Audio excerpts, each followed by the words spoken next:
السلام علیکم دوستو، میں آپ سب لوگوں کو اپنے چینل پہ خوش آمدید کہتا ہوں۔ اور دوستو، آج ہم بات کرنے جا رہے ہیں ایک ایسی کتاب کے بارے میں جس نے دنیا بھر کے مزدوروں، دانشوروں اور انقلابیوں کو جھنجھوڑ کر رکھ دیا۔ جی، ہم بات کر رہے ہیں کارل مارکس کی مشہور زمانہ کتاب داس کیپٹل کی۔ داس کیپٹل جرمن زبان کا لفظ ہے جس کا مطلب ہے کیپٹل یعنی سرمایہ۔ یہ کتاب کارل مارکس نے 19ویں صدی میں لکھی۔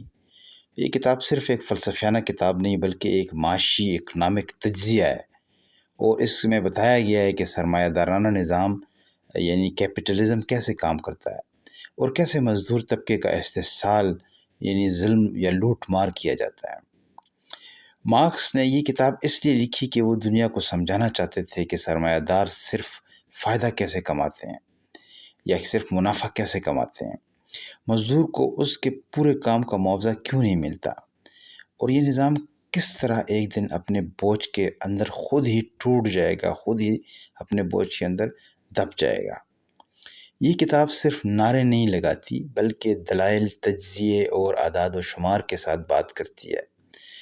مارکس نے اس میں کچھ اہم تصورات پیش کیے ہیں، جیسے کہ قدر زائد، سرپلس ویلیو، یعنی مزدور جتنا کام کرتا ہے اس میں سے کچھ حصہ سرمایہ دار اپنے پاس رکھ لیتا ہے۔ استحصال، ایکسپلائٹیشن، سرمایہ دار مزدور کے کام سے دولت کماتا ہے لیکن مزدور کو کم اجرت دیتا ہے، اور اس سے شروع ہوتی ہے ایک طبقاتی جدوجہد، یعنی کہ ایک کلاس سٹرگل شروع ہوتی ہے، اور دنیا دو طبقوں میں بٹی ہوئی ہے۔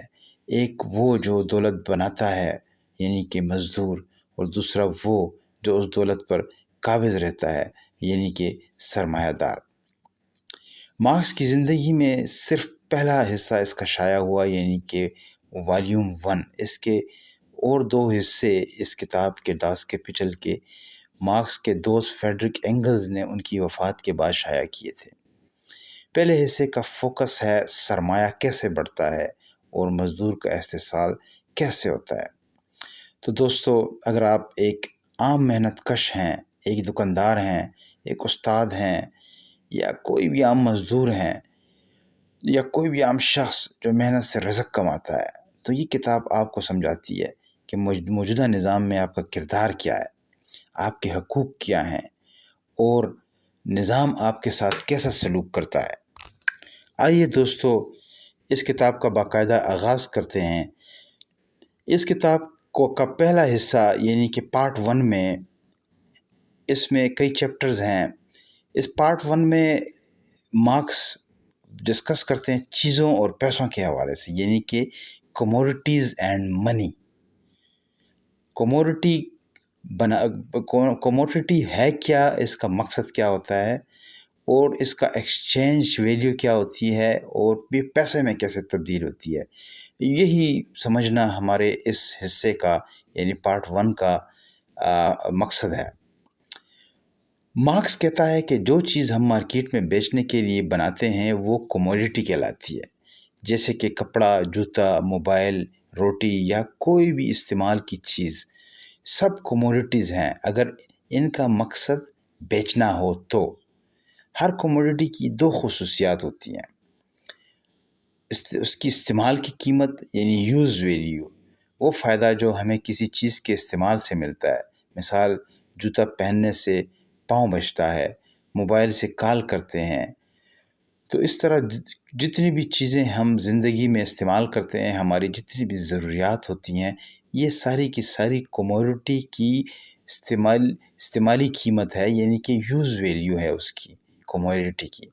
اور مارکس کہتے ہیں کہ کموڈیٹی کی ایک اور خصوصیت ہے جس کو ہم کہتے ہیں کہ تبادلاتی قیمت۔ اس کی ایک تبادلاتی قیمت ہوتی ہے جس کو ایکسچینج ویلیو کہتے ہیں، یعنی وہ قیمت جس پر وہ چیز دوسری چیز سے بدل سکتی ہے یا مارکیٹ میں بیچی جا سکتی ہے۔ جیسے 1 کلو گندم کے بدلے آدھا کلو چاول، یا 1 کلو گڑ کے بدلے آدھا کلو گھی۔ اس طرح مختلف چیزیں ہم تبادلہ کرتے رہتے ہیں، مارکیٹ کے کام ہی یہی ہے، وہاں پر ہم اجناس کو، کموڈیٹیز کو اس کو ایکسچینج کرتے ہیں، جیسے کہ ہم نے دیکھیں آج کل جو ماڈرن کنسیپٹ بھی ہے اسٹاک ایکسچینج کا، مگر یہ مارکس سوال کرتے ہیں کہ جب ایک چیز ہم سے دور چلی جاتی ہے اور بازار میں کسی اور کے ہاتھ لگے تو اس کی اصل قیمت کیسے طے ہوتی ہے؟ یعنی یوز ویلیو تو چلیں ہم اس کو استعمال ہم نے کر لیا، یہ اس کی یوز ویلیو ہے، مگر ہمیں پتہ کیسے چلتا ہے کہ ایک چیز دوسری چیز کے ساتھ کس قیمت پہ تبدیل ہوگی؟ یعنی 1 کلو گندم آدھا کلو گڑ کے ساتھ کیوں تبدیل ہوا، 1 کلو گڑ کے ساتھ کیوں تبدیل نہیں ہوا؟ اس پہ آگے بات کریں گے۔ جب لوگ مختلف چیزیں بناتے ہیں اور آپس میں ان کا تبادلہ کرتے ہیں تو یہ ایکسچینج کہلاتا ہے۔ مثال، ایک کسان گندم اگاتا ہے، ایک درزی کپڑا سیتا ہے۔ کسان کہتا ہے مجھے کپڑا چاہیے، درزی کہتا ہے مجھے اناج چاہیے، تو وہ آپس میں چیزیں بدل لیتے ہیں۔ یہ پرانا نظام تھا، لیکن مسئلہ یہ تھا کہ ہر وقت ایسی چیز نہیں ہوتی تھی جو دوسروں کو پسند آ جائے، اس لیے لوگوں نے ایک ایسی چیز طے کر لی جو سب چیزوں کے بدلے میں چلتی ہو، اور وہ تھی پیسہ۔ یہاں پر مارکس یہ کہنے کی کوشش کر رہے ہیں کہ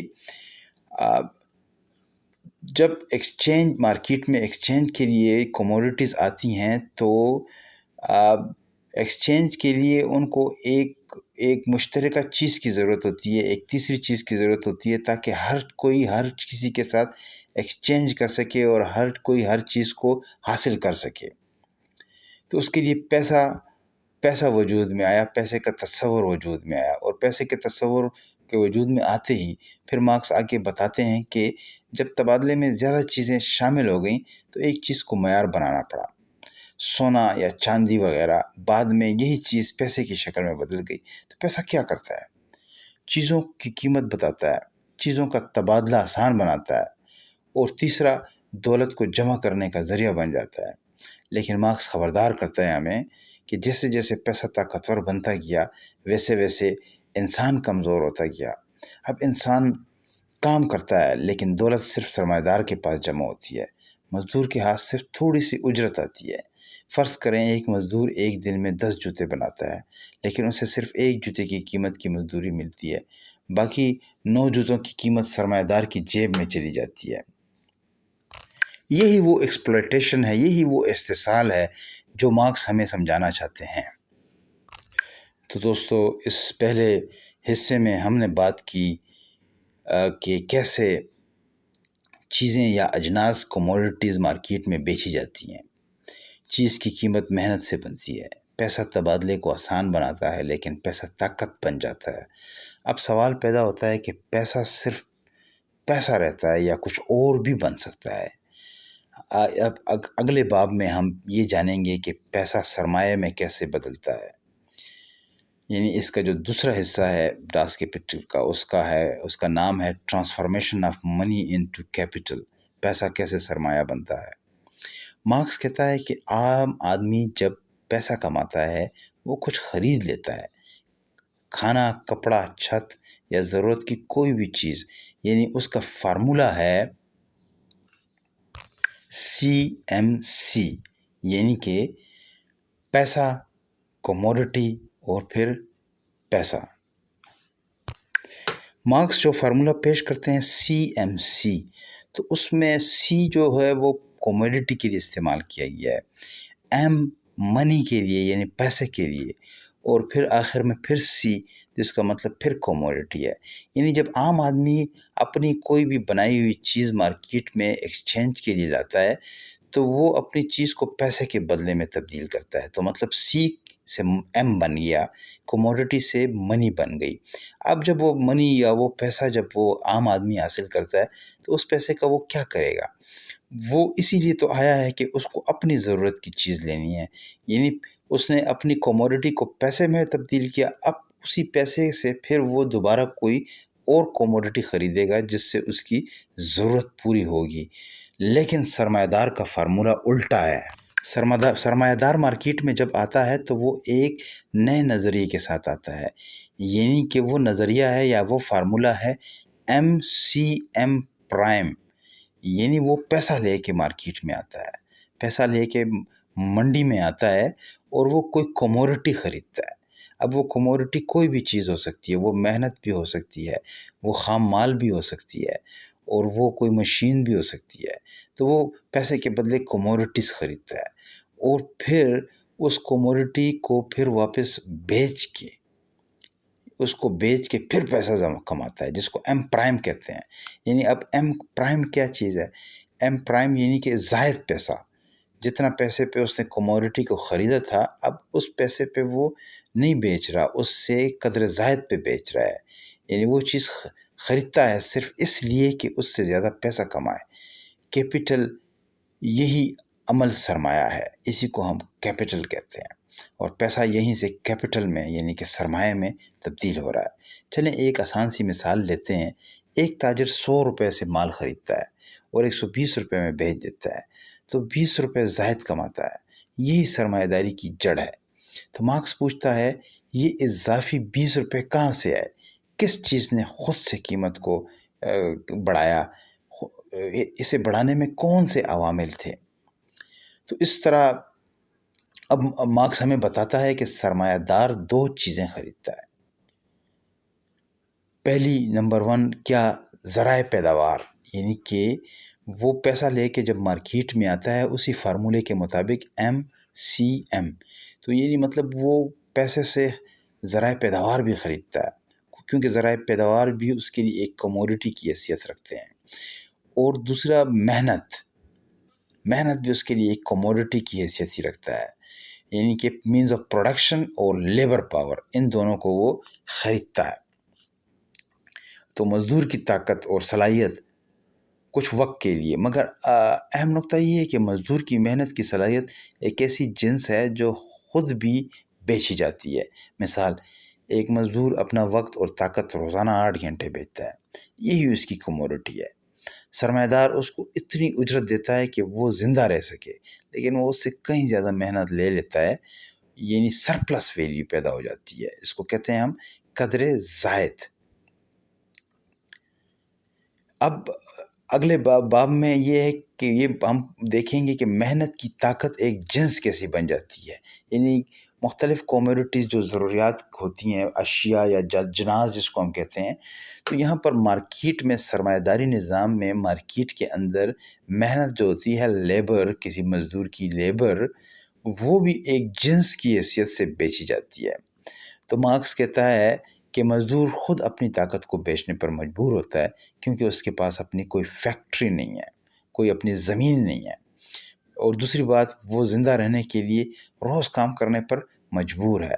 تو اس کا مطلب یہ ہے کہ جب مزدور اپنی محنت کو بیچتا ہے تو وہ آزاد لگتا ہے بیچنے میں، کہ یہ اس کا اپنا فیصلہ ہے، مگر حقیقت میں وہ نظام کا غلام ہے، وہ مجبور ہے۔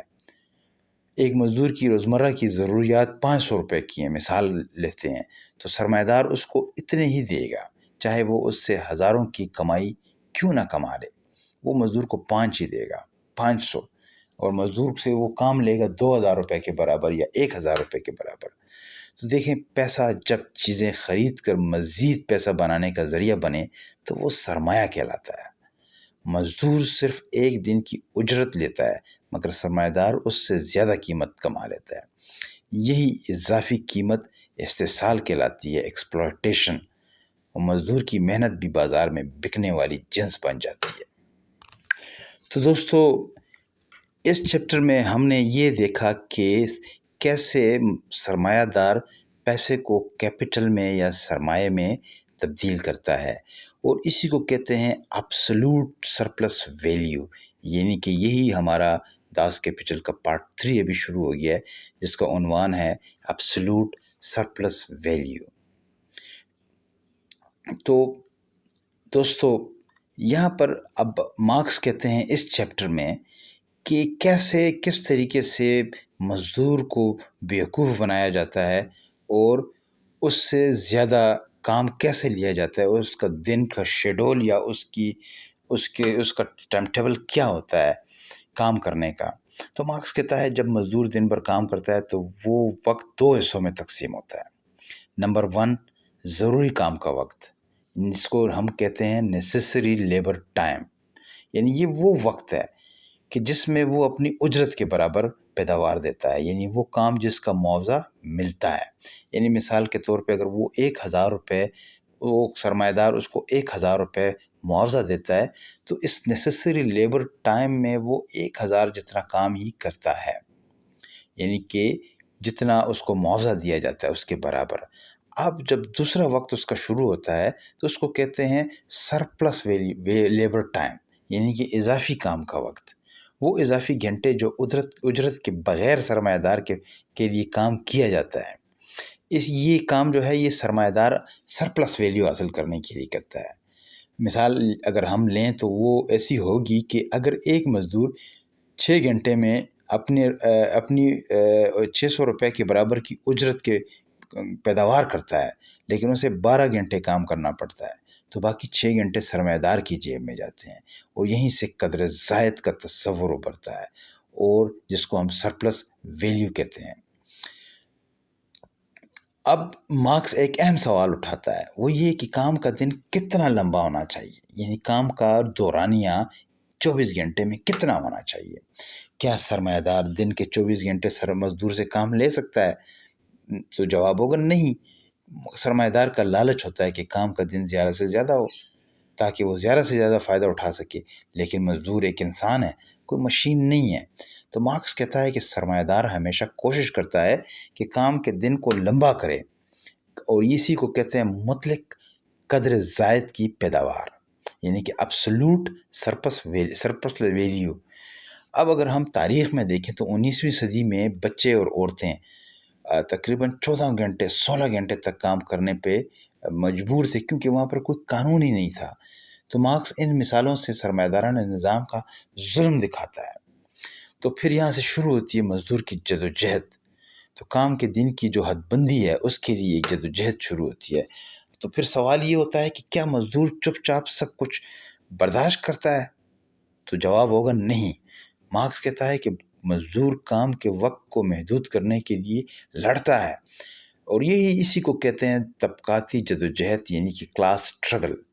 ریاست یا حکومت اگر مزدور کا ساتھ نہ دے تو سرمایہ دار حد پار کر دیتا ہے۔ اسی لیے مزدور طبقاتی محنت کش قوانین کے لیے تحریکیں چلاتا ہے۔ اب اس کی مثال مارکس دیتے ہیں کہ انگلینڈ میں مزدوروں نے 8 گھنٹے کام کرنے کے لیے مظاہرے کیے، اور پھر جا کے کہیں فیکٹری ایکٹ بنا جس کے تحت یہ طے ہوا کہ 8 گھنٹے تک کام کرنا ایک مزدور کے لیے قانونی طور پہ جائز ہے۔ اور اس طرح پھر ہم آگے بڑھیں گے نیکسٹ حصے کی طرف، جس کا نام ہے ریلیٹو سرپلس ویلیو۔ تو اب تک دیکھو ہم نے سیکھا کہ مزدور محنت کے گھنٹے کو بڑھا کر مطلق قدر زائد کماتا ہے، سرمایہ دار لیکن جب کام کا دن بڑھانا ممکن نہ ہو تو پھر کیا کرتا ہے؟ کیونکہ جب قانون طے ہو جاتا ہے، جیسے کہ ابھی ہم نے دیکھا کہ فیکٹری ایکٹ بن گیا مزدور کے لیے کہ 8 گھنٹے سے زیادہ مزدور سے کام لینا جو ہے وہ غیر قانونی ہے، وہ ناجائز ہے، تو پھر سرمایہ دار ایک اور چال چلتا ہے، اور وہ چال ہے اس کی ریلیٹو سرپلس ویلیو۔ تو مزدور دن بھر میں 2 حصوں میں کام کرتا ہے، یہ تو ہم نے پڑھا پارٹ 3 میں، اور اپنی اجرت کا اور سرمایہ دار کی کمائی کا، یعنی ایک اپنی اجرت کا ایک اس کا حصہ ہے، اور دوسرا اس کے سرمایہ دار کے لیے کماتا ہے۔ تو سرمایہ دار کام کے گھنٹے بڑھا کر اضافی منافع کماتا ہے، اور یہ تو تھی قدر زائد، مگر مزدور طبقہ محنت کے وقت کو محدود کرنے کے لیے جدوجہد کرتا ہے۔ تو مزدور صرف مشین نہیں بلکہ انسان ہے، مگر سرمایہ دار اسے مشین کی طرح چلاتا ہے۔ تو اس اگلے حصے میں جس کو ہم کہتے ہیں ریلیٹو سرپلس ویلیو، تو یہاں پر مزدور کا وقت نہ بڑھایا جائے مگر کام کی شدت بڑھا دی جائے، یہ ہے اب سرمایہ دار کی سوچ۔ تو اسی کو ہم اس چیپٹر میں پڑھیں گے کہ کیسے ممکن ہو جاتا ہے کہ ایک مزدور کا ٹائم نہ بڑھایا جائے لیکن اس سے کام زیادہ لیا جائے، یہ کیسے ممکن ہوگا۔ تو مارکس ہمیں بتاتا ہے کہ جب سرمایہ دار وقت نہیں بڑھا سکتا تو پیداوار کی رفتار بڑھاتا ہے۔ اب مزدور سے وہی کام 8 گھنٹوں میں نہیں بلکہ زیادہ اور تیز کام کروایا جاتا ہے تاکہ زیادہ کام 8 گھنٹوں میں لیا جا سکے۔ تو یہ کام وہ 3 طریقوں سے کرتا ہے۔ اب دیکھیں جی، اب سرمایہ دار کی چال دیکھیں، اس نے قانون بن گیا تو اب اس نے دوسرا راستہ کیسے اختیار کیا، یعنی کہ ریلیٹو سرپلس ویلیو کیسے پیدا ہو رہی ہے. تو اس کے لیے سب سے پہلے جو طریقہ وہ استعمال کرتا ہے وہ ہے ڈویژن آف لیبر، یعنی کہ محنت کو وہ تقسیم کر دیتا ہے. یہ ساری چیزیں ایڈم اسمتھ صاحب نے بھی اپنی کتاب نیشن آف دی ویلتھ میں کہی ہوئی ہیں، اس کو بھی ہم تھوڑا سا لنک کریں گے یہاں پر آگے. تو بڑا کام چھوٹے چھوٹے حصوں میں کرنا، اور ہر مزدور صرف ایک چھوٹا سا کام بار بار کرتا ہے. داس جیسے کہ اس سے مزدور جو ہے وہ جو اس کا ماہر ہو جاتا ہے مگر مشین جیسا بن جاتا ہے. تو اس سے کیا ہوتا ہے، اس سے اس کی کام میں مہارت آ جاتی ہے اور اس کی کام میں تیزی آ جاتی ہے. تو وہ ایک کام کوئی بار بار کر کے تو اب 2 3 4 قسم کے کام اگر مزدور کر رہا ہے تو اس میں وہ مہارت حاصل نہیں کر سکتا جو ایک کام میں کر لیتا ہے. تو لہٰذا ایک کام کو مختلف حصوں میں تقسیم کر دیا جاتا ہے اور ایک ایک حصہ مزدور کو دیا جاتا ہے. تو جو حصہ جس مزدور کے پاس آتا ہے تو اس میں وہ مہارت حاصل کر لیتا ہے، تو اسی لیے اس کام میں تیزی آ جاتی ہے. اس کی مثال جو ہے جو ایڈم اسمتھ صاحب نے جو ہے نا پن کا ایک کارخانہ اس نے اپنی کتاب nation of the wealth of the nations میں دی تھی. تو اس میں انہوں نے کہا تھا کہ جی ایک پن جو ہے وہ بنانے کے لیے جو کامن پن ہے ان کو بنانے کے لیے 18 مختلف مراحل ہیں اور ہر مزدور صرف ایک ہی مرحلہ بار بار کرتا ہے.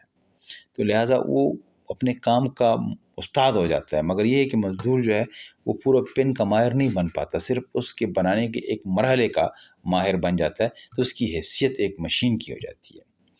دوسرا جو فیکٹر بتایا جا رہا ہے داس کیپٹل میں وہ یہ ہے کہ انسانی محنت کی جگہ مشین لائی جاتی ہے. مشینیں جیسے کہ ابھی انڈسٹریل ریولوشن ہوئی اس میں مشینیں جو ہیں وہ انسان، مگر اس کو استعمال کرنے والا تو انسان کی لیبر ہی ہے، مگر مشین کیا کر رہی ہے اس لیبر کو تیز کر کے اس کو ملٹیپلائی کر رہی ہے. تو ایک مشین 20 مزدوروں جتنا کام کر سکتی ہے اور تیز رفتاری سے. لیکن سوال یہ پیدا ہوتا ہے کہ فائدہ کس کو ہوا؟ کیا مزدور کو فائدہ ہوا؟ مگر نہیں، مزدور تو وہی 8 گھنٹے کام کر رہا ہے. پہلے وہ جو ہاتھ پہ کام کر رہا تھا 8 گھنٹے، اب وہ مشین پہ 8 گھنٹے کام کر رہا ہے. تو فائدہ تو سارا سرمایہ دار کو ہوا، کیونکہ مشین جتنا تیز کام کر رہی ہے اتنا سارا فائدہ تو جا رہا ہے سرمایہ دار کے پاس. مزدور کو تو اسی 8 گھنٹے کی مزدور نے تو اپنا ٹائم بیچا ہوا ہے. تو یہاں پر مارکس ہمیں بتاتے ہیں کہ کس طرح پاور لوم، یہ مثال مارکس نے دی ہے، پاور لوم جو ہاتھ سے بنانے والے کپڑے تھے ان کو ختم کر دیا گیا اور مزدوروں کو مشینوں کے مطابق کام کرنا پڑتا تھا. اور جو تیسرا فیکٹر اس میں ہے وہ ہے نگرانی، نظم و ضبط اور نگرانی. تو فیکٹری میں اب نظم کو سخت کر دیا گیا، باقاعدہ گھنٹی، وقت کی پابندی، نگرانی کرنے والے سپروائزر، جرمانے، یہ سب مزدوروں کو قابو میں رکھنے کا ایک طریقہ ہے. اور اس کا مقصد صرف اور صرف پیداوار کو تیز کرنا اور تھوڑے ٹائم میں یا اتنے ہی ٹائم میں 8 گھنٹوں میں زیادہ سے زیادہ کام لینا مزدور سے. تو اب دیکھیں اگلا جو پیداوار کی جو رفتار ہے وہ تو بڑھ گئی، مگر مزدور کی حالت کیا ہے؟ مارکس یہاں پر ایک تلخ حقیقت بیان کرتا ہے. جیسے جیسے مشینیں تیز ہوتی ہیں مزدور کی رفتار بھی بڑھائی جاتی ہے، لیکن مزدور انسان ہے، اس کی طاقت محدود ہے. سرمایہ دار کو مشین کی فکر ہے، مزدور کی صحت، آرام یا انسانیت کی نہیں. تو مارکس بتاتا ہے کہ بعض فیکٹریوں میں مشینوں کی رفتار اتنی تیز کر دی گئی کہ مزدوروں کو صرف 30 منٹ کھانے کو ملتے اور بار بار پیشاب روکنے کے لیے پانی کم پیتے تھے تاکہ وہ ٹائم نہ ضائع ہو سکے اور تاکہ مشین نہ رکے. تو یہ ظلم اور زیادتی جو ہے یہ شروع ہو گئی، اور اس کو کہتے ہیں مارکس صاحب اس کو کہتے ہیں کہ ریلیٹو سرپلس ٹائم. ایک ابسولوٹ سرپلس ٹائم تھا جو پچھلے باب میں ہم نے باب 3 میں پڑھا تھا. تو اس میں وہ کہہ رہا تھا کہ وہ جو ابسولوٹ جو 8 گھنٹے کا ٹائم ہے اس میں آدھا وہ اپنے لیے کام کرتا ہے اور آدھا سرمایہ دار کے لیے مزدور کام کرتا ہے. مگر جب قوانین بن گئے کہ جی ایک محدود ٹائم کے لیے، یعنی پہلے جو ابسولوٹ ٹائم تھا تو اس میں کوئی حد نہیں تھی، سرمایہ دار 12 گھنٹے بھی کام لیتا تھا، 16 گھنٹے بھی کام لیتا تھا. مگر قوانین بننے کے بعد اب وہ مجبور تھا کہ 8 گھنٹے کام لے، اس سے زیادہ نہیں لے. تو اس نے کیا سوچا؟ اس نے کہا کہ 8 گھنٹے میں ہی میں اتنا کام اس سے لوں گا کہ وہ 16 گھنٹے اور 24 گھنٹے کے برابر ہوگا۔ تو اس کے لیے یہ جو 3 چیزیں ہم نے ابھی ڈسکس کی ریلیٹو سرپلس ویلیو میں اس چیپٹر میں، تو مارکس صاحب نے ان کو یہاں پر ہائی لائٹ کیا ہے۔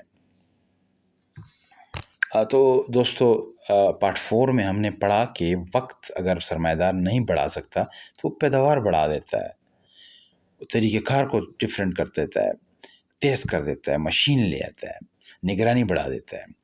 تقسیم محنت مشینوں نگرانی سے مزدور زیادہ کام مزدور سے لیتا ہے اور مزدور اب مشین کا غلام بن جاتا ہے، اور اسی کو کہتے ہیں نسبتی قدر زائد، یعنی کہ سرمایہ دار کا نیا ہتھیار۔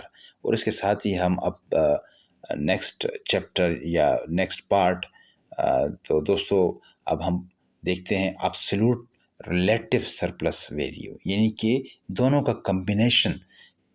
پارٹ 3 تھا ایبسولوٹ سرپلس ویلیو، پارٹ 4 تھا ریلیٹو سرپلس ویلیو، مگر اب یہاں پر پارٹ 5 جو ہے وہ دونوں کو کمبائن کیا گیا، یعنی ایبسولوٹ ریلیٹو سرپلس ویلیو۔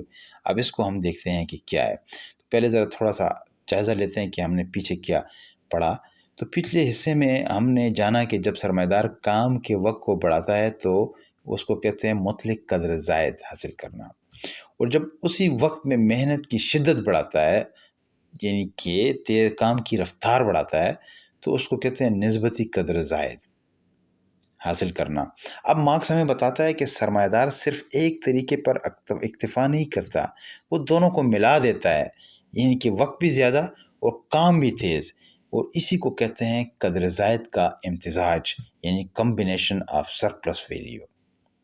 تو مارکس صاحب کہتے ہیں کہ جب کئی مزدور ایک ساتھ ایک ہی جگہ پر مل کر کام کرتے ہیں تو پیداوار بہت بڑھ جاتی ہے، اور اس کو کہتے ہیں کوپریشن کہتے ہیں اس کو۔ جب افراد کا انفرادی کام اجتماعی طاقت میں بدلتا ہے تو سرمایہ دار کو فائدہ ہوتا ہے، نہ کہ مزدور کو۔ مثال کے طور پہ ایک مزدور دن میں 5 اینٹیں اٹھاتا ہے، لیکن 10 مزدور مل کر 100 اینٹیں نہیں بلکہ 150 اٹھاتے ہیں، یہ اجتماعی فائدہ، مگر اجرت پھر بھی انفرادی دی جاتی ہے۔ یہ بات مارکس صاحب بتاتے ہیں کہ تقسیم محنت کا عمل آگے بڑھتا ہے اور ایک پوری صنعت بنتی ہے، جسے مارکس مینوفیکچرنگ کہتے ہیں۔ ہر مزدور کا کام محدود اور مخصوص ہوتا ہے، جیسے فیکٹری میں ایک شخص صرف بٹن لگاتا ہے، دوسرا صرف آستین سیتا ہے، تو فائدہ پیداوار جو ہے وہ تیز، فائدہ یہ ہے کہ پیداوار تیز ہو جاتی ہے، مگر یہ کہ نقصان بھی اس کا ہے، مزدور کی ذہانت اور مہارت ختم ہو جاتی ہے، کیونکہ وہ پورے کام کا ماہر نہیں بن سکتا، وہ صرف ایک حرکت سیکھتا ہے اور مشین جیسا بن جاتا ہے۔ اب مارکس یہاں پر تنقید یہ کرتے ہیں کہ یہ نظام مزدور کو ذہنی غلام بنا دیتا ہے، اس کا قدرتی تخلیقی جذبہ ختم کر دیتا ہے۔ اور اب آگے مارکس صاحب یہ بتاتے ہیں کہ مشینیں کس طرح پیداوار کو تیز تو کرتی ہیں، مگر مزدور کو بے بس اور بیکار بھی بناتی ہیں۔ جب ایک مشین 20 مزدوروں کا کام کرتی ہے تو سرمایہ دار 19 کو نکال دیتا ہے، اور جو ایک رہتا ہے وہ اب مشین کا غلام ہے۔ اب پھر وہ پاور لومز کی مثال دیتے ہوئے وہ کہتے ہیں کہ پہلے کپڑا جو پاور لومز پہ بنتا تھا، لیکن پاور لومز پہ بننے لگا، لیکن اب جو ہاتھ سے کام کرنے والے جو مزدور تھے ان کو بے روزگار ہو گئے، کیونکہ وہی بات کہ ایک مشین جو ہے وہ 20 مزدوروں کا کام کرنے لگی، تو کپڑے بنانے کی رفتار تیز ہو گئی مشین کے ذریعے، تو لہٰذا اب اتنے زیادہ مزدوروں کو رکھنے کا فائدہ ہی نہیں تھا، تو مزدور جو ہے وہ بے روزگار ہو گئے، اور بے روزگاروں کی فوج آہستہ آہستہ بڑھنا شروع ہو گئی، جتنی کہ ٹیکنالوجی اور مشینیں بڑھتی گئیں۔ اور اب مارکس یہ کہتے ہیں کہ مشینیں اصل میں انسان کو آرام دے سکتی تھیں، مگر سرمایہ داری میں مشینیں صرف منافع کے لیے لائی جاتی ہیں، اس کا کام مزدور کا کام آسان کرنا نہیں ہے مشینوں کا، بلکہ ان کا کام سرمایہ دار کے منافع میں اضافہ کرنا ہے، اور مزدور کو وہ نقصان دے رہی ہیں کیونکہ اس سے کئی مزدور بے روزگار ہوتے جا رہے ہیں۔ تو اب جدید صنعت اور مزدور کی جو حالت ہے جس میں مارکس اب وہ کہہ رہے ہیں کہ مزدور کی زندگی کی اصل تصویر جس میں پیش کرتے ہیں اس چیپٹر میں ابھی، تو مارکس کہتا ہے کہ مشین مزدور سے زیادہ اور تیز کام کرواتی ہے. مشین مزدور کو وقت نہیں دیتی، وہ ہر لمحہ دوڑ رہا ہوتا ہے. مشین مزدور کی صحت تباہ کر دیتی ہے. بچے عورتیں سب اس دوڑ کا حصہ بن جاتے ہیں. اور اب مارکس کہتے ہیں کہ بچوں کو فیکٹریوں میں کام پہ لگایا جاتا ہے. بعض بچوں کی عمریں صرف 9 سال تھیں. یعنی ایک حوالہ دیتے ہیں، ان سے 12 سے 14 گھنٹے کام لیا جاتا تھا. تو اس کا نتیجہ کیا نکلا؟ جسمانی کمزوریاں اور ایسی بیماریاں ان کو لگ گئی جو لاعلاج تھیں، اور ان کے اوپر ایسے ذہنی دباؤ آ گئے جس سے ان کی زندگی کا جو ٹائم ہے وہ پیریڈ کم ہو گیا. تو مارکس کہتا ہے کہ پیداوار بڑھتی ہے مگر انسان گرتا ہے. تو دوستو، اس حصے میں ہم نے دیکھا کہ سرمایہ دار مطلق اور نسبتی دونوں طریقے استعمال کرتا ہے، ابسولوٹ اور ریلیٹو سرپلس ویلیو. تو اس سے کام تیز کرواتا ہے، مزدور کو اکٹھا کر کے بانٹ کر مشین سے جوڑ کر اور برباد کر کے وہ ایک زبردست نظام بناتا ہے.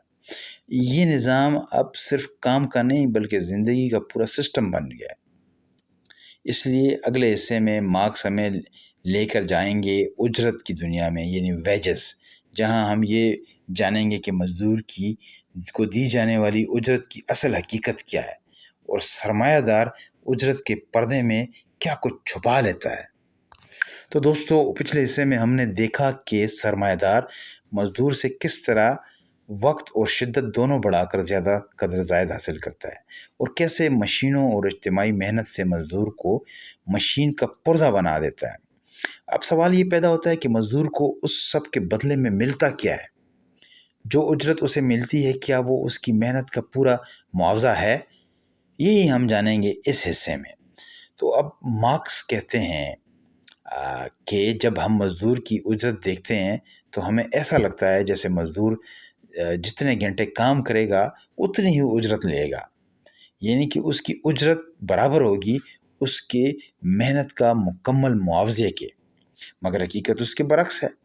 سرمایہ دار مزدور کی محنت کو مکمل نہیں خریدتا، وہ صرف اتنا دیتا ہے کہ مزدور زندہ رہ سکے اور اگلے دن پھر کام پہ آ سکے. فرض کریں مثال کے طور پہ ایک مزدور روز 8 گھنٹے کام کرتا ہے، جس میں وہ سرمایہ دار کے لیے 1,000 روپے کی پیداوار کرتا ہے، لیکن اسے صرف 400 روپے ملتے ہیں. یہ فرق قدر زائد ہے، اور مزدور کو لگتا ہے کہ اسے پورے کام کی اجرت ملی ہے، حالانکہ وہ نہیں ملی ہوتی. اب آگے ہمیں مارکس بتاتے ہیں کہ اجرت کے 2 انداز میں کیسے بیان کیا جاتا ہے، یا اس اجرت کو 2 طریقوں سے کیسے جو ہے ہم نے یہ مارکس نے کیسے جوڑا ہے، اس کو ہم دیکھیں گے.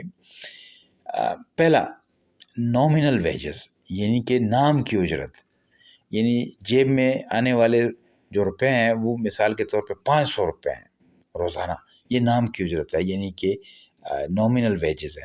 مگر اس کی اب حقیقی اجرت کیا تھی، یعنی ریئل ویجز کیا تھی، یعنی ان روپے سے کیا خریدا جا سکتا ہے، یعنی زندگی کا معیار.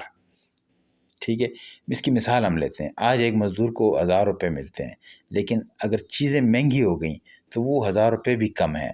تو مارکس بتاتے ہیں کہ سرمایہ دار بظاہر اجرت بڑھاتا ہے مگر قیمتیں اتنی بڑھا دیتا ہے کہ مزدور کا حال ویسا ہی رہتا ہے جیسے کہ کاغذ پر ترقی ہو، حقیقت میں اس کا استحصال ہو. تو یہی دوستو دیکھنے میں آتا ہے کہ سرمایہ دار، کیونکہ پورا نظام سرمایہ داری نظام میں جو نظام کا کرتا دھرتا ہوتا ہے وہ سرمایہ دار ہی ہوتا ہے.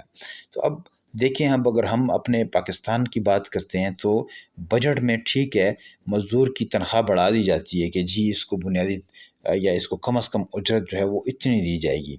اس مرتبہ بھی بجٹ میں مزدور کی جو اجرت ہے وہ 36,000 سے 40,000 کر دی گئی ہے کم سے کم. مگر ساتھ میں انہوں نے قیمتیں بھی اضافہ کر دی ہیں.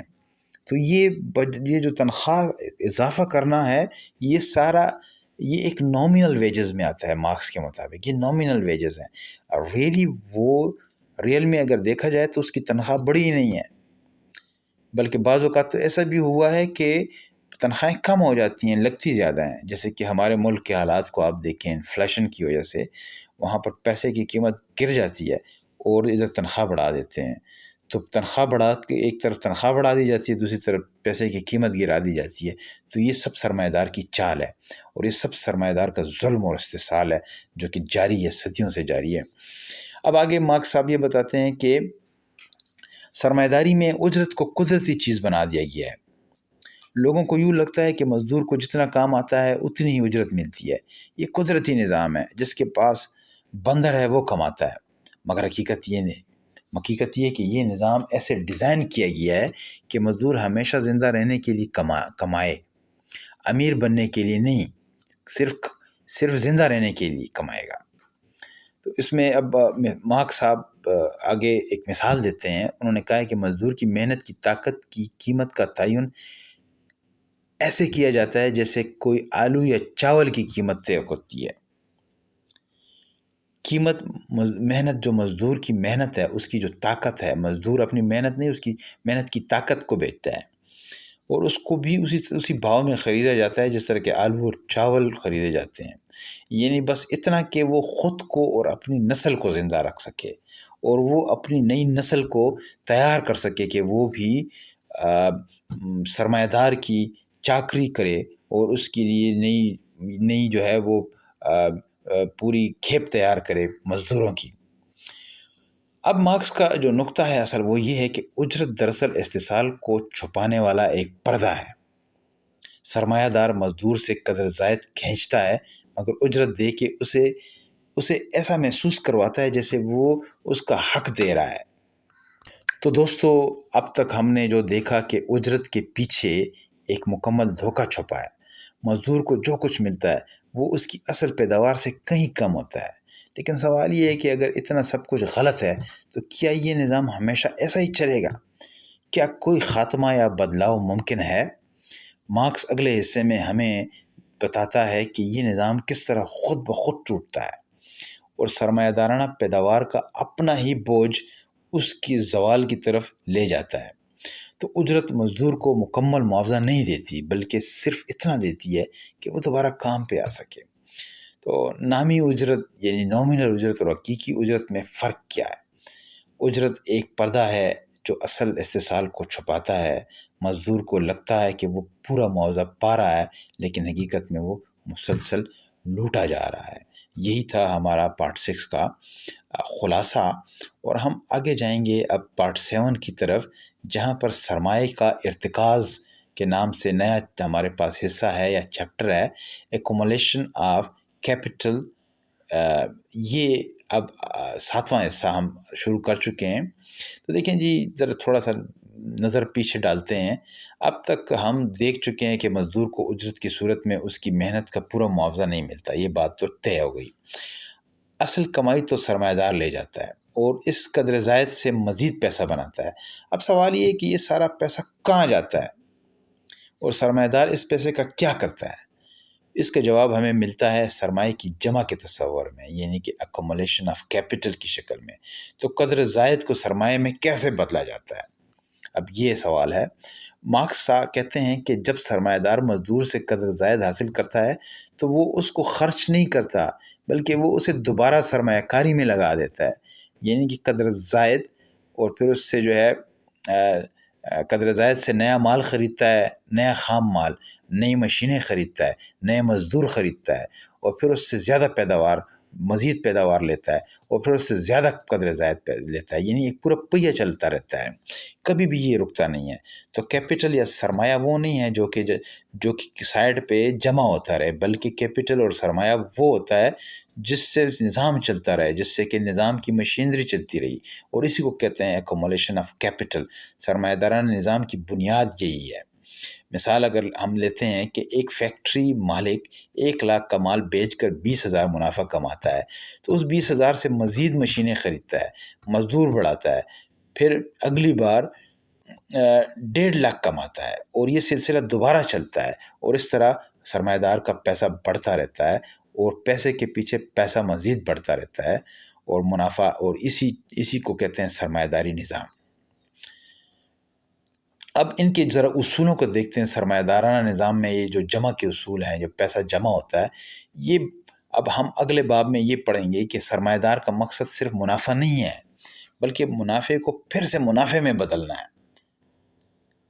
اس چکر کو ساری عمر اس نے کنٹینیو رکھنا ہے. یہ عمل لازمی ہے، کیونکہ اگر وہ صرف خرچ کرے اور سرمایہ نہ بڑھائے تو دوسرا سرمایہ دار آگے نکل جائے گا. اس میں کمپٹیشن بھی ہے، ایک سرمایہ دار کا دوسرے سرمایہ دار کے ساتھ مقابلہ ہے، تو مقابلے کا دباؤ سرمایہ دار کو مجبور کرتا ہے کہ وہ مسلسل زیادہ قدر زائد پیدا کرے. اب مارکس کا نقطہ یہ ہے کہ سرمایہ دار خود بھی ایک پہیے میں پھنسا ہوتا ہے، مگر اس کا فائدہ مزدور کو نہیں، صرف سرمایہ کو ملتا ہے، صرف سرمایہ بڑھتا رہتا ہے.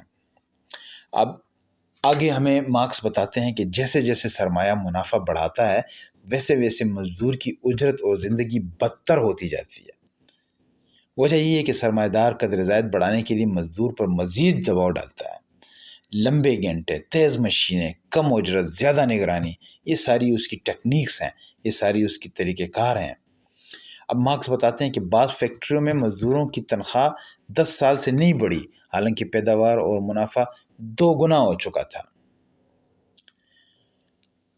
اب مارکس آگے کہتے ہیں کہ جیسے سرمایہ بڑھتا ہے، ویسے ہی سرمایہ دار ایک نئی چیز پیدا کرتا ہے، فالتو مزدوروں کی فوج، انڈسٹریل ریزرو آرمی. یعنی کچھ مزدور بیکار رکھے جاتے ہیں تاکہ اجرت کم رکھی جا سکے. موجودہ مزدور ڈرے رہیں کہ اگر مانگ بڑھائیں گے تو نکال دیے جائیں گے. مثال، اگر ایک فیکٹری میں 100 مزدور ہیں تو باہر 20 لوگ ہر وقت تیار رکھے جاتے ہیں تاکہ اندر والے زیادہ کام کم پیسوں پر کرنے میں راضی رہیں. یہ ہے آبادی کا قانون. سرمایہ دار کے تحت غریبی خود پیدا کی جاتی ہے. یعنی چونکہ اس نظام میں، سرمایہ داری نظام میں، نظام کا سارا کرتا دھرتا سرمایہ دار ہی ہوتا ہے، تو یہ غریبی بھی اس نے خود جان بوجھ کے پیدا کی ہوتی ہے تاکہ محرومی کو اور غریبی کو قائم رکھا جا سکے، تاکہ مزدور بغاوت نہ کر سکے. اور اگر کچھ مزدور بغاوت کریں یا وہ کام کرنے پہ آمادہ نہ ہوں تو پیچھے بے روزگاروں کی ایک لائن لگی ہوتی ہے، تو وہ ان کو ریپلیس کرنے کے لیے رکھے جاتے ہیں. تو یہ ایک بلیک میلنگ ہوتی ہے جو کہ سرمایہ دار کرتا ہے، اور ایک دباؤ ہوتا ہے. اب آگے مارکس ایک قانون بیان کرتے ہیں کہ جیسے جیسے سرمایہ بڑھتا ہے ویسے ویسے مزدور کی غربت بھی بڑھتی ہے. یہ کتنا عجیب لگتا ہے نا کیا، لیکن حقیقت میں سرمایہ دار کا مطلب ہوتا ہے کہ کم مزدوروں سے زیادہ کام لینا، کم اجرت دے کے زیادہ فائدہ اٹھانا، مشین سے انسان کو ہٹانا اور مزدور کی ضرورت کے وقت استعمال اور بعد میں رد کر دینا. مارکس بتاتا ہے کہ انگلینڈ میں کئی صنعتیں ترقی کر رہی تھی، لیکن مزدور بھوک اور بیماریوں سے مر رہے تھے. اور یہ بات سرمایہ دارانہ نظام محنت سے نہیں بلکہ لوٹ مار سے شروع ہوا. اور یہیں سے ہم آگے جو ہمارا باب ہے نیا، تو اس میں پریمیٹیو ایکومولیشن، یعنی کہ ابتدائی سرمایہ کیسے جمع ہوا، اس پہ اب مارکس نے گفتگو شروع کی. اور اس چیپٹر میں ہم پڑھیں گے کہ اس میں ہم سرمایہ داری کا ایک تاریخ پڑھیں گے کہ کیسے سرمایہ داری نظام شروع ہوا، تو کیسے انہوں نے سرمایہ کیسے جمع کیا. تو اس میں مارکس ہمیں بتاتے ہیں کہ لوٹ مار سے شروع ہوا، محنت سے نہیں. یعنی ابتدائی جو سرمایہ جمع ہوا وہ کیسے زمینوں پر قبضہ کر کے، کسانوں کو جلاوطن کر کے، کالونیوں میں لوٹ مار سے، غلاموں کی تجارت سے، سونے چاندی کی لوٹ مار سے. ہر سرمایہ کی شروعات کے پیچھے کوئی نہ کوئی جرم، خون اور ظلم چھپا ہے. مارکس کے مطابق مارکس اسپین کی سلطنت، امریکہ کی کالونیوں اور ہندوستان کی تجارت کا حوالہ دیتا ہے، جہاں سے دولت یورپ منتقل ہوئی اور وہی پہلا سرمایہ بنا. اب یہ پارٹ 7 جو ہے، اس میں ہم اس کے چیدہ جو باتیں تھیں وہ بیان کرتا ہوں میں. جیسے کہ قدر زائد دوبارہ سرمایہ کاری میں کیسے لگتی ہے، سرمایہ کیسے بڑھتا ہے؟ مزدور کی اجرت نہیں بڑھتی بلکہ دباؤ بڑھتا ہے۔ سرمایہ داری خود فالتو مزدور پیدا کرتی ہے تاکہ اجرت قابو میں رہے۔ جتنا سرمایہ بڑھے گا مزدور کی غربت بھی بڑھے گی۔ سرمایہ داری کی شروعات محنت سے نہیں، ظلم اور لوٹ مار سے ہوئی ہے۔ داس کیپٹل کے 8ویں حصے The So-Called Primitive Accumulation، نام نہاد ابتدائی سرمایہ کا ارتکاز یا اس کا جمع ہونا۔ اس چیپٹر میں مارکس ہمیں کہتے ہیں کہ پہلے سرمایہ کسانوں کی زمین کو چھین کر بنایا گیا، کسانوں کو بے دخل کیا گیا ان کی زمینوں سے۔ وہ انگلینڈ کا حوالہ دیتے ہیں کہ انگلینڈ میں انکلوجر موومنٹ کے ذریعے مشترکہ زمینوں پر قبضہ کیا گیا، کسانوں کو زمین سے بے دخل کر کے بے روزگار اور ہٹا دیا گیا۔ یہ کسان پھر شہروں میں جا کر فیکٹریوں میں مزدور بنے کیونکہ ان کے پاس اور کوئی آپشن ہی نہیں تھا۔ تو گاؤں میں رہنے والے کسان جب اپنی زمینوں سے نکالے گئے تو شہر کی فیکٹریوں میں سستے مزدور بننے پہ مجبور ہو گئے۔ تو مارکس کہتے ہیں کہ سرمایہ دارانہ تعلقات کی بنیاد زمین کی چوری ہے، کیونکہ اس سے جو پہلا نظام تھا اصل میں جاگیرداری نظام جو سرمایہ داری سے پہلے تھا، تو اس نظام میں ساری جو پیداوار تھی وہ زمین کے ساتھ جڑی ہوئی تھی۔ تو جو کسان تھے وہ زمین پہ کام کرتے تھے اور زمین سے ساری پیداوار حاصل کرتے تھے۔ تو لہٰذا جو نیا نظام جو سرمایہ داری نظام کی جب بنیاد ڈالی گئی تو سب سے پہلا کام جو انہوں نے کیا، جو اس وقت کے کرتا دھرتا تھے، جاگیردار لوگ تھے، انہوں نے کسانوں کو زمین سے بے دخل کر دیا، اور اس کو بے دخل ہوتے ہی ایک نیا طبقہ وجود میں آیا، اور وہ طبقہ تھا مزدور طبقہ۔ کیونکہ ان کے پاس اگانے کے لیے زمین نہیں تھی تو وہ صرف اپنی محنت کو بیچنے پہ مجبور ہوئے شہروں میں۔ اب اس باب میں یا اس حصے میں ہم دیکھیں گے کہ کیسے جبری قوانین اور اس میں غلامی اور کالونیوں کی لوٹ مار کیسے کی گئی، اور ایسے قوانین بنائے گئے جس سے سرمایہ میں اضافہ ہوا، غلامی میں اضافہ ہوا۔ اب بات کریں گے پہلے جبری قوانین کے حوالے سے۔ تو مارکس بتاتے ہیں کہ جو لوگ زمین سے نکال دیے گئے اگر وہ فیکٹری میں کام نہ کرتے تو ان پر سخت قوانین لاگو ہوتے۔ آوارہ گردی کا الزام، کوڑوں کی سزا، جیل یا جبری مشقت۔ تو مزدور کو آزاد تو کہہ دیا گیا مگر وہ صرف محنت بیچنے کے لیے آزاد تھا، کام نہ کرے تو سزا۔ اب اس میں دوسرا جو فیکٹر بیان کرتے ہیں وہ غلامی اور نو آبادیات۔ یورپ نے امریکہ، افریقہ اور ایشیا میں قبضہ کیے اور وہاں سے سونا، چاندی، مسالے، کپاس، غلام سب کچھ لوٹا۔ مارکس لکھتے ہیں کہ امریکہ میں غلاموں کی محنت اور ہندوستان میں کمپنی کی لوٹ مار نے یورپ کے سرمایہ دار کو ابتدائی دولت دی۔ تو سرمایہ داری کا پہلا قدم تھا خون، آنسو اور لوٹ مار کا کھیل۔ اب اس کے لیے انہوں نے ریاست کو ایسے قوانین بنائے کہ ریاست نے ان کو سرمایہ داری کو تحفظ دیا۔ تو مارکس کہتے ہیں کہ ریاست حکومت نے شروع سے ہی سرمایہ داروں کا ساتھ دیا، قانون، پولیس، فوج سب کو استعمال کیا گیا تاکہ زمینیں، صنعتیں اور تجارت سرمایہ داروں کو منتقل ہو۔ یہ سب قانونی بنا دیا گیا تاکہ عوام کو لگے کہ یہ سب جائز ہے۔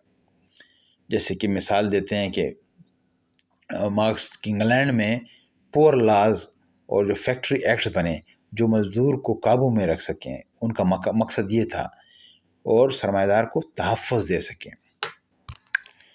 کارل مارکس اب اس پورے حصے کے آخر میں ایک اہم اور بہت ہی طاقتور بات کہتا ہے۔ وہ کہتے ہیں کہ جیسے سرمایہ داری پیدا ہوئی ظلم، خون اور چوری سے، ویسے ہی یہ نظام اپنے اندر ہی زوال کا بیچ رکھتا ہے۔ سرمایہ داروں کی دولت جتنی بڑھے گی اتنے ہی مزدور طبقے کی بیداری اور جدوجہد بڑھے گی، اور ایک دن یہ نظام خود اپنے وزن سے ٹوٹ پڑے گا۔ تو سرمایہ داری محنت سے نہیں بلکہ ظلم، لوٹ مار اور جبر سے پیدا ہوئی۔ کسانوں کو زمینوں سے نکالا گیا اور فیکٹری مزدور بنایا گیا۔ غلامی، کالونیاں اور جبری قوانین سرمایہ داری کی بنیاد بنے۔ ریاست نے سرمایہ داروں کو تحفظ دیا، مزدوروں کو دبایا۔ سرمایہ داری کا آغاز جرم سے ہوا اور اس کا انجام بغاوت پر ہوگا۔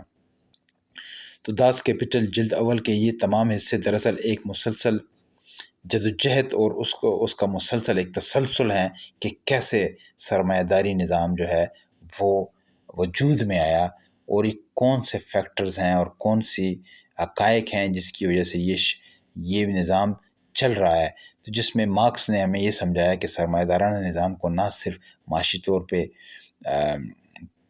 سمجھ کر، بلکہ ہمیں انسانی دکھ، استحصال اور انسانوں کے رنج و الم کو سمجھ کے اور ان کے خلاف آواز بھی اٹھانا چاہیے، تاکہ یہ نظام بدلا جا سکے۔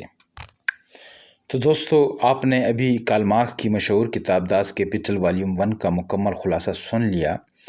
آسان اردو زبان میں، عام فہم انداز میں، بغیر کسی فلسفیانہ الجھاؤ کے، اگر آپ کو یہ علمی سفر پسند آیا اور آپ چاہتے ہیں کہ ہم ایسی ہی اور آڈیو بکس مثلاً فلسفہ، تاریخ اور معاشی نظام پر تیار کریں، تو آپ سے ایک چھوٹی سی درخواست ہے، اس لیکچر کو لائک کریں اور ہمارے چینل کو سبسکرائب کریں، تاکہ ہمیں حوصلے ملیں اور ہم مزید وقت اور محنت اس کام پر لگا سکیں۔